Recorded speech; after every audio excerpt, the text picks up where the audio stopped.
Adapun Yusuf telah dibawa ke Mesir, dan Potifar, seorang Mesir, pegawai istana Fir'aun, kepala pengawal raja, membeli dia dari tangan orang Ismail yang telah membawa dia ke situ. Tetapi Tuhan menyertai Yusuf, sehingga ia menjadi seorang yang selalu berhasil dalam pekerjaannya. Maka tinggallah ia di rumah tuannya, orang Mesir itu. Setelah dilihat oleh tuannya bahwa Yusuf disertai Tuhan dan bahwa Tuhan membuat berhasil segala sesuatu yang dikerjakannya, maka Yusuf mendapat kasih tuannya dan ia boleh melayani dia. Kepada Yusuf diberikannya kuasa atas rumahnya, dan segala miliknya diserahkannya pada kekuasaan Yusuf. Sejak ia memberikan kuasa dalam rumahnya dan atas segala miliknya kepada Yusuf, Tuhan memberkati rumah orang Mesir itu karena Yusuf, sehingga berkat Tuhan ada atas segala miliknya, baik yang di rumah maupun yang di ladang. Segala miliknya diserahkannya pada kekuasaan Yusuf, dan dengan bantuan Yusuf, ia tidak usah lagi mengatur apa-apapun selain dari makanannya sendiri. Adapun Yusuf itu manis sikapnya dan elok parasnya. Selang beberapa waktu, istri tuannya memandang Yusuf dengan berahi, lalu katanya, "Marilah tidur dengan aku." Tetapi Yusuf menolak dan berkata kepada istri tuannya itu, "Dengan bantuanku, tuanku itu tidak lagi mengatur apa yang ada di rumah ini.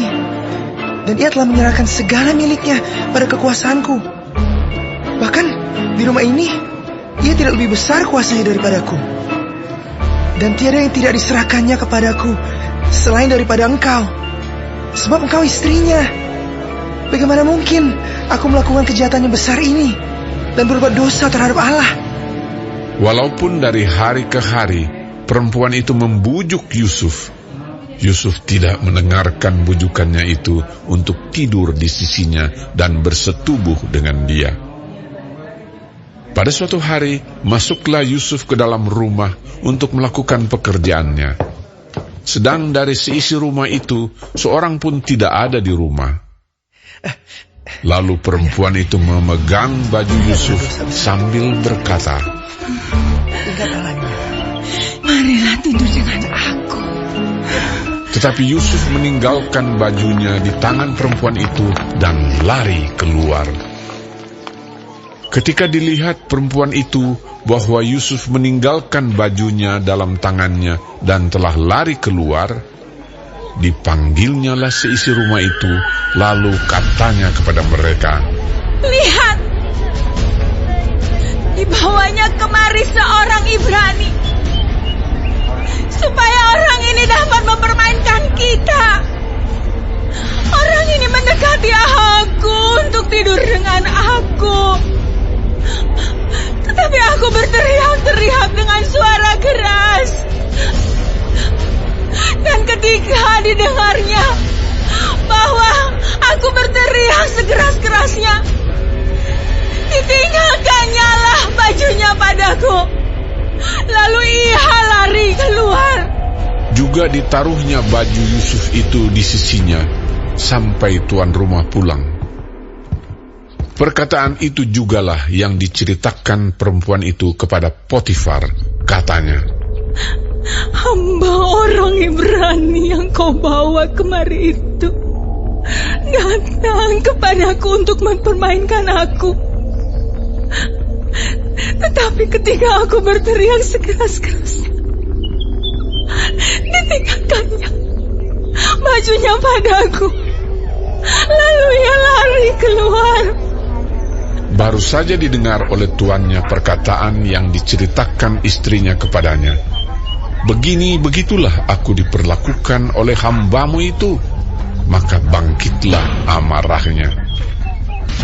Lalu Yusuf ditangkap oleh tuannya dan dimasukkan ke dalam penjara, tempat tahanan-tahanan raja dikurung.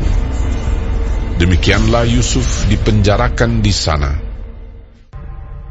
Tetapi Tuhan menyertai Yusuf dan melimpahkan kasih setianya kepadanya, dan membuat Yusuf kesayangan bagi kepala penjara itu.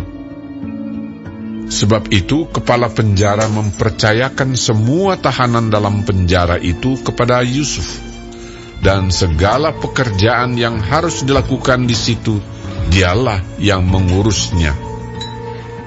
Dan kepala penjara tidak mencampuri segala yang dipercayakannya kepada Yusuf, karena Tuhan menyertai dia, dan apa yang dikerjakannya dibuat Tuhan berhasil.